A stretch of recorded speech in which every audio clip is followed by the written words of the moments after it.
Chapter 1, Absence. I don't remember him because he wasn't there. This is perhaps the most accurate and bitter definition. Not death, not divorce, not conflict, just absence, which like mold penetrates into the walls, into the soul, into everyday life. Dad was a hole in reality. A void that no one filled. When the other kids told me how they spent the weekend with their dad, I didn't say anything. I wasn't lying, I wasn't making it up.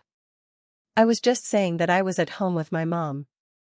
Some looked at each other, some asked, "Do you even have a dad?" And I didn't know what to answer. Mom never spoke directly. Only once, when I was very young, she hunched over in the kitchen and muttered, "He's just not in our lives anymore." But that's not the explanation. This is a verdict. I often looked in the cupboards. Children's curiosity is not about toys, it's about the truth. I was looking for something, a note, a photograph, a ticket, a piece of paper with his name on it.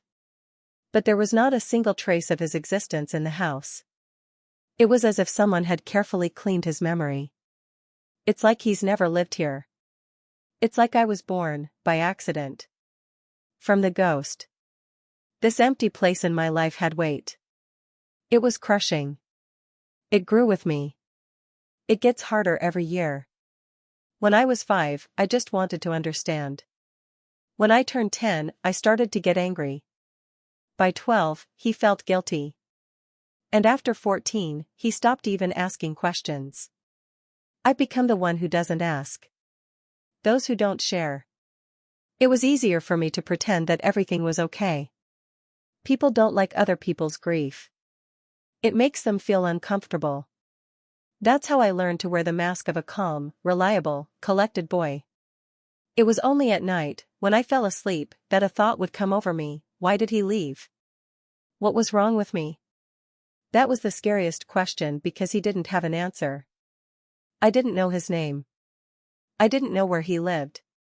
I didn't know if he was even alive. But I knew something else. If I ever meet him, I want to look down on him. Not because I'm better. But because I have to prove to myself that his absence has not made me weak. I have become neither good nor bad. I became necessary to myself. And that's probably where my real story begins. Chapter 2, Mom. Mom was my anchor in the storm. Not an angel, not a fairy queen, not a heroine from inspiring books. She was one of those women who died 100 times inside, but continued to live for someone they loved more than themselves. She didn't wear dresses. She didn't wear lipstick. She didn't complain. Never. Every morning started the same way. The old alarm clock rang, the switch clicked, the sofa creaked as she got up, trying not to wake me up. I pretended to be asleep. But I always heard her going to the kitchen, putting the kettle on, and exhaling heavily as she stood by the window. The same sigh, as if the world had put its weight on her shoulders again, and she had to carry it again. Her morning rituals were sacred. Half a cup of cheap coffee, a slice of stale bread, and sometimes an apple, which she shared with me, pretending she didn't want to eat. She hardly had breakfast. And she almost never sat down at the table. She lived on the move, always ready to solve other people's problems. Sometimes I thought she didn't know how to stop herself anymore. My mother worked as a nurse at the district polyclinic. An old building with peeling walls, the smell of iodine and bleach. I often went there after school to wait for her. I was sitting on a hard chair by the reception desk, looking at passers-by, listening to someone coughing behind the partition. When she came out, in a bathrobe, with a tired face, I got up as if on command. She nodded, took my hand, and we walked home. Silently. She rarely talked to me after shifts. Not because I didn't want to. She just didn't have the strength left. But even in silence, I could feel her concern. How she adjusted my scarf. How she stroked my head. How she gave the last little things out of her pocket so that I could buy myself a bun. We lived poorly. I didn't realize this when I was a kid, it became clear later when I started comparing. We didn't have any new furniture, The TV was small and beeped when turned on, the tiles in the bathroom had fallen off, and the windows weren't keeping the heat in. But I didn't feel unhappy. Because there was something at home that you couldn't buy: her warmth, her attention, her silent, unyielding love. Sometimes in the evenings she picked up an old notebook. Not with prescriptions, not with expenses, but with notes. There were poems. Lines written in her handwriting. They were simple, but touching. I didn't know when she wrote them. Probably at night when I couldn't sleep. Once I asked, "Did you come up with this?" She nodded. And then she quickly closed the notebook, as if she was ashamed of her vulnerability. Mom didn't talk about herself. I didn't know what she wanted, what she dreamed of. Who was before me? Who did you want to become? How did you feel when you were left alone with a child and without a husband? She hid it under a layer of matter-of-factness, like hiding an old photograph in a drawer so it wouldn't hurt to look at it. Sometimes at night I could hear her crying. Quiet, almost soundless. Tears didn't stop her from going to work in the morning. They were her way of remaining human. All we had was us. Me and Mom. No relatives, no help, no big holidays. Birthday, tea, one candle, a postcard from a notebook. New Year's Eve is a tangerine, and an old garland, where half the light bulbs were not lit. She never showed fatigue in front of me. But I saw it. By the way she massaged her temples. By the way she sat down heavily on the couch. By the way she sometimes forgot herself and stared at one point, as if she had lost something forever. When I grew up, I realized that Mom wasn't just working to keep us alive. She was fighting a world she wasn't ready to live in alone. With a world that didn't give her a second chance. The world that took away her support and gave me instead. I was her anchor, just as she was mine. At times, perhaps even a burden. I could feel it. But she never, not once, gave me any reason to think she was sorry. On the contrary, in her eyes I was the meaning. Mom rarely smiled. But when it happened, everything became softer. She wasn't smiling with her mouth, but with her eyes. I felt safe in those moments. It was as if all the noise of the world had disappeared for a moment. I learned a lot from her just by looking. Patience. Perseverance. How to be silent when there's no point in shouting anymore. How not to give up, even if there is no chance. Mom didn't speak ill of Dad. Never. That was special. Not because he didn't deserve it, but because she knew. I was growing up in his shadow, and she needed to turn me around to the light. When I think of my mother, I feel heavy. Not because it was bad. It's because she's taken on too much. And she kept too little for herself. She was my heart. And if there's anything human about me today, it's her doing. Chapter 3, The Void. Emptiness, it doesn't come immediately. It grows inside, slowly, almost imperceptibly. It's like mold on a wall that you can't see in the dark at first. At first it's just silence, a little longer than usual. A little thicker. And then that's all that's left. I began to feel it in the most mundane moments.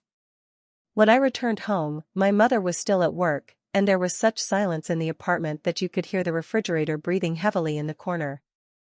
When I sat down for lessons, it seemed that the numbers in the notebook were looking at me with indifference. When I looked out the window and saw people walking somewhere, I didn't know where, but I envied them just because they had somewhere to go. The void didn't scream.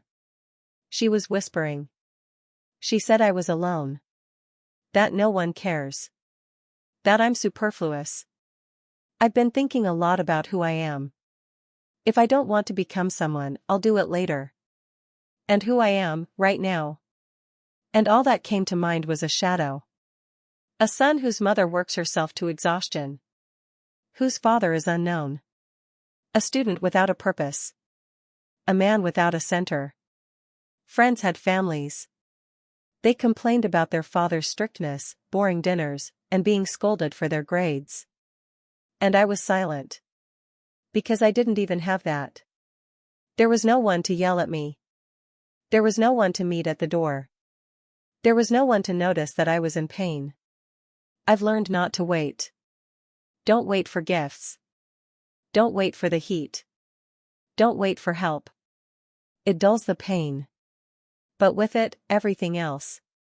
I became transparent, even to myself. Sometimes in the evenings I went out to the stairwell. I was just sitting on the step, listening to other people's doors slamming, and someone laughing behind the wall. I listened in order not to go crazy in my own silence. It was my escape from the void. Although, in fact, I was just sitting inside her. I didn't know what caring looked like. I didn't know what it meant to be loved. He only knew how to survive.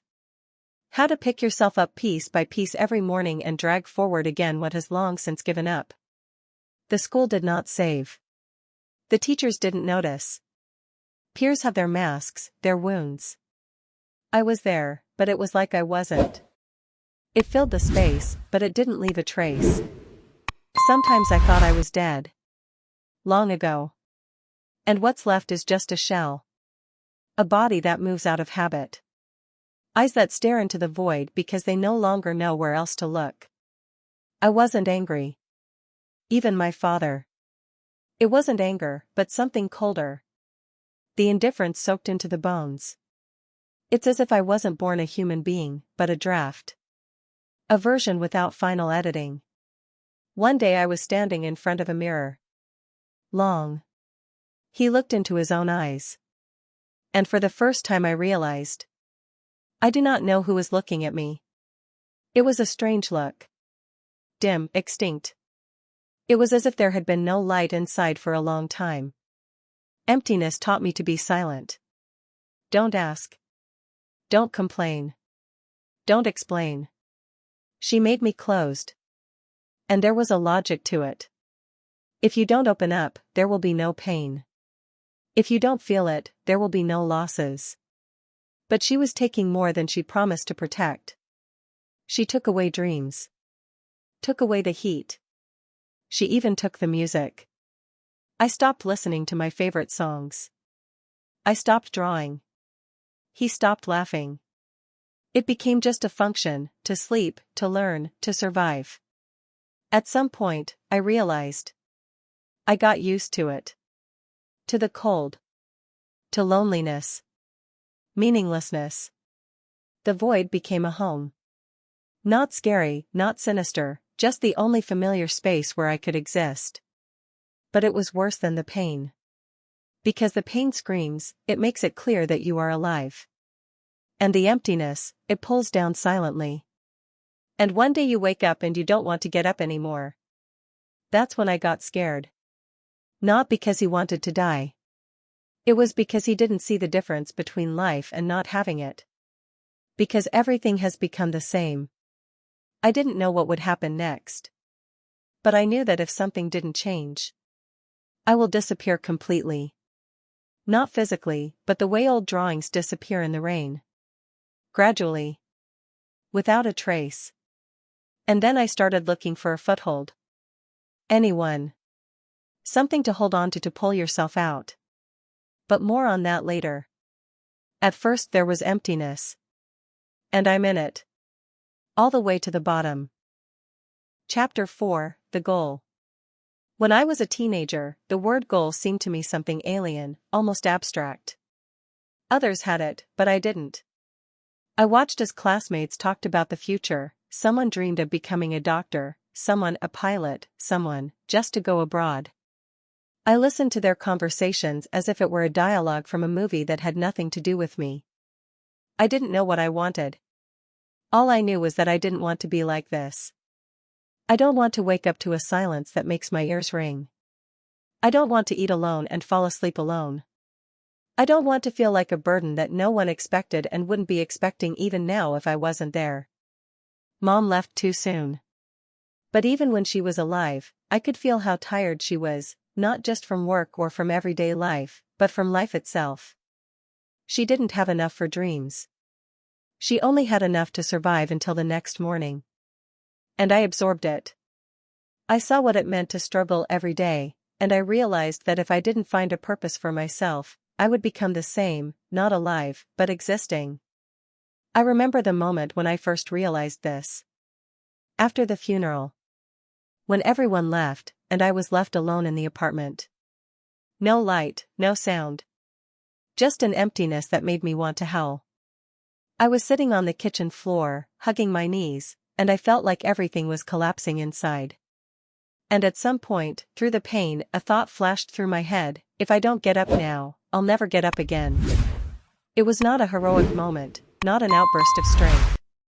It was a survival reaction. Like an animal that, wounded, crawls to the side, not towards the light, but simply from where it is worse. Since then, I've been searching, not for what I want, but for where I don't want to go back. That was my first goal. Not going back to the point where I broke down. Don't get stuck in pain. I started reading. Not because it was interesting, but because books were the only way to forget. Then I realized that I could learn. Not for the sake of grades, not for the sake of praise, but to at least feel confident in something. Studying became the only thing where something depended on me. There were rules. Equations, structures, formulas. Everything was logical, unlike in my life. I clung to this logic. She didn't betray. She was understandable. And I started building a defense around her. I started accumulating knowledge the way others accumulate money. For me, it was capital. If I knew, then I had a chance. I was looking towards universities that I had only heard of before. I was looking for conditions where grants were given. I counted the points, plotted the schedules, allocated the hours, as if salvation depended on it. Because that's how it was. Studying became my outlet. My tunnel of darkness. I didn't communicate with others. Not because he didn't want to, but because he couldn't. It seemed to me that everyone had something that I didn't have. Support. Support. The past from which they draw their strength. All I had was fear. The fear of falling into the void again. It was this fear that became my fuel. Not a dream, not inspiration, but despair. It was driving me forward, not letting me stop. Even when I was exhausted, even when my head was splitting from lack of sleep, even when I was sitting in the library with an empty stomach, because I only had enough money for travel and a pack of buckwheat a week. My goals began to grow like armor. First, to enroll. Then, to leave. Then I had to survive there, in a new city where there was no one but myself. I imagined this city as a place where another life begins. And even though I didn't know which one, the main thing was that it wasn't this one. Not gray. Not hopelessness. I collected documents, prepared for exams, and wrote motivation letters as if my last chance to breathe depended on them. When I finally received the letter of enrollment and support, the scholarship, the dorm, I did not cry. He just froze. It wasn't the end. It was the point of no return. I had to leave. I had to leave everything behind. Not because I wanted to, but because otherwise it would be the end. I left with only one backpack, which contained only notebooks, a laptop, an old jacket and a photo of my mother hidden between books. In a new city, I found myself alone again. But this time, consciously. I was scared, but not as scared as I used to be. I didn't feel empty anymore. I had a purpose now, and it took the place of the emptiness that had lived in me for years. I didn't know if it would work. But I knew I couldn't go back. Never. I'm no longer the boy who sat in the kitchen in the dark. I've become different. Broken, but also reassembled. And this new version of himself knew one thing: it would hurt further. But pain is already familiar. The main thing is that now I have a direction. Chapter 5, Study. When I arrived in a new city, I felt like my legs refused to walk. It wasn't fatigue, but some kind of inner protest. I wasn't ready. I knew that I had to be prepared for anything, but these empty halls of the dormitory, those strange faces, the smell of food merging in the air, and the cold that seemed to have penetrated into me, all this was new and alien. Everything was alien. And the worst part is that I ended up here alone. Without my mom, without a home, without anything that was at least a little familiar to me. My studies did not begin with lectures, but with an inevitable clash with myself. To understand that you are on the threshold of a new stage is one thing. Going through it is something else entirely. I didn't know what to expect from the learning process. It seemed that everything was important: lectures, exams, term papers, deadlines, but how can you not panic if you are not completely confident in your abilities? How do you look into the teacher's eyes when you're afraid that they might see not your knowledge, but the same fear that hasn't gone away yet? Everyone was on the level here. They talked about future plans, internships, and opportunities. They dreamed of careers, and so did I. But there was one caveat: they didn't know that I wasn't sitting here because I wanted to. I was here because I had no choice. Not in the sense that someone forced me, but in the sense that I refused to take another path. I could go back to the city where I knew every street, every hole in the asphalt, but I couldn't go back to that void. I chose to study as a way not to get lost in this world, as a way to find at least some kind of foothold. But nothing was easier than I imagined. The first weeks were a blur. I sat down at my desk and felt as if someone had pushed me into this world, and now I had to take part in this game, the rules of which were incomprehensible to me. I told myself that I had to do everything as it should be: teach, pass, not worry. But it was at that moment that I came across the fact that it wasn't just learning, it was survival. Studying became another arena in which I had to demonstrate that I was not broken. That I didn't just walk in here by accident, but that I was standing on these legs and could hold on. In the first few months, I hardly left the library. I understood that if I didn't prepare, if I didn't delve into the lectures, then all this would collapse. Knowledge has become for me not just a commitment, but a plan of salvation. It wasn't like at school, where I could just do my homework and forget. Everything was more serious here. The teachers looked at us with disbelief, as if they were testing our strength. I felt like I was among strangers, and these people were not just students, but competitors, just like me. And no matter how hard I tried to stay out of this struggle, it still touched me. The hardest part was at the seminars, where everyone had to speak. I've never been good at public speaking. I was nervous when people looked at me, and now, in front of the whole class, I had to voice my work, my point of view. But instead of being afraid, I suddenly realized that if I didn't start talking, I wouldn't be able to move forward. I had to fight. I taught my body not to tremble, I taught my voice not to falter. And I started talking. At first, it was quiet, out of place, and then, when I got used to it, I became more confident. With each lecture, I felt the pieces of the old me dissolve. All I had to do was say it. Say it and don't be afraid. Being among people who didn't know my past, I started to feel like I had a chance. But at night, when I sat at books and delved into new topics, I still felt the same fear as before. Lessons have become not just a routine, but a struggle. I had to get out of the past, from what was pulling me back, from those empty days when I didn't know how to live, from the loneliness that I accepted as a part of my life. I taught not because I wanted to, but because it was my chance, my only opportunity to escape. I was sitting in the room, warming myself with a cup of coffee, and I knew that I had to be here, that I had to win, because I had no other life. And if I was scared in the first year, then in the second the fear receded a little. I began to feel that something had changed. There are times in universities when you realize that you are not just filling an empty space, but becoming a part of something. You have not only knowledge, but also prospects. You begin to understand how this world works, and how it can be yours. When I finished my second semester, I felt that it wasn't really just a place to study, it was my second wind. I learned to live in a new world, learned to see in it not only scary corners, but also bright prospects.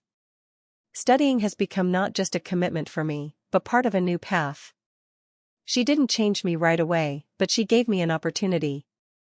She gave me a chance to become who I always wanted to be, a person who is not afraid to move forward. And even if I didn't know where to go yet, I now knew that it was okay to go at all.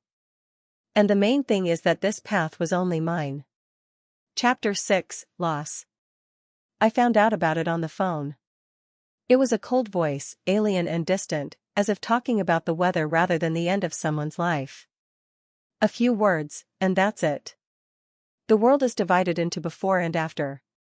I was standing in the middle of a noisy university, but the noise became muffled, as if someone had abruptly turned off the sound.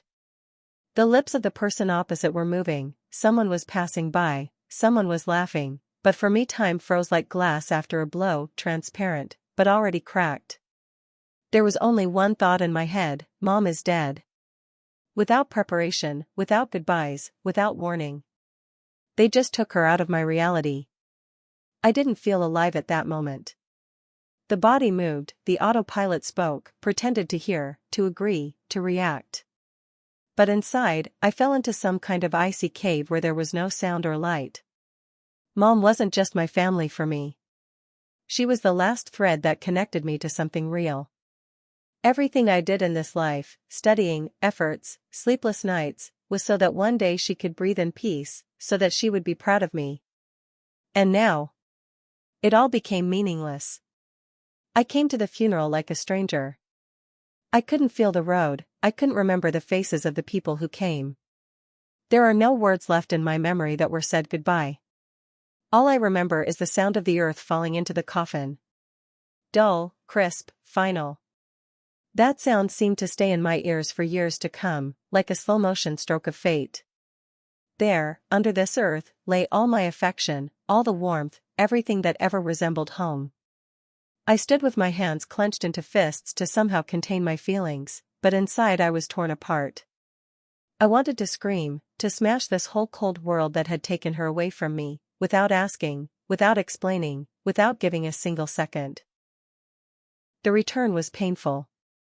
I opened the door to my room and realized how empty it was. Her voice used to hang here: "How are you? Have you eaten?"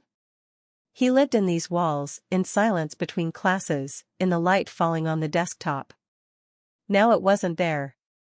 Just silence. But not the usual one, but the one that silences. I started to lose myself. Studying stopped making sense. Why do all this if I have no one else to please? Who am I going to prove to now that I've gotten out, that I've achieved, that I've become someone? People at the university sympathized, but their sympathy was alien, empty. They didn't know who she was to me. I stopped eating. I just forgot. Sometimes I thought about food only because it started to get dark in my eyes. I did not reply to messages. Friends drifted away, someone was afraid to disturb, someone just did not know how to approach. And it was the right thing to do. I didn't need anyone. I wandered around the city at night, sat on benches, looked at the windows of other people's apartments. The lights were on, someone was laughing, someone was watching TV. People had a life. I'm left with a void. Sometimes I had dreams. I was returning home, and she greeted me, hugged me, put soup on the table, and smiled. I woke up with that smell on my skin, with her voice in my head. And then the morning would come, gray as concrete. I remembered that she was gone, and my heart felt as if it had been electrocuted. And the day turned into a struggle for every movement, for every step, for an attempt to function somehow. And yet I kept going. I didn't know why. Probably because she would like me not to give up. Her faith, her strength, all this continued to live in me, even when I felt like an empty vessel. I was going through her old stuff. It was as if he was looking for something he had never noticed. Scraps of paper with her handwriting, photographs of her still young and full of hope. I read her notes, diaries, random shopping lists, and found myself smiling. It was like a secret life that I didn't know anything about. Mom was strong. And I had no right to betray that strength with my weakness. One day, when I accidentally came across an old box with her letters, I found there one sheet written for me. Not a letter, not a goodbye, just a note. You are my light. And even when it's dark, remember, you know how to shine by yourself. I've read these words dozens of times. They had everything. Everything I'd been missing. Everything that was worth getting out of bed for. The loss doesn't get any easier. You can't put up with her. You just learn to carry it. She becomes a part of you forever. But if you still have at least a drop of love for the one who left, you have to go. Not for myself, but for them. For the sake of memory. For the sake of respect. For the sake of the light they put into you while they were around. That was just the first part of my story. Stories about pain, about choice, about how one person can go through the darkness and still not lose the light inside themselves. But the most important thing is that it is not finished yet. There is a path ahead where I will face life face to face, betrayals, crucial moments, a choice between revenge and forgiveness. If you want to know what happened next, write about it in the comments. Your support gives this story a sequel. Subscribe so you don't miss the second part, and like it if you're moved by this story. Thank you for being here.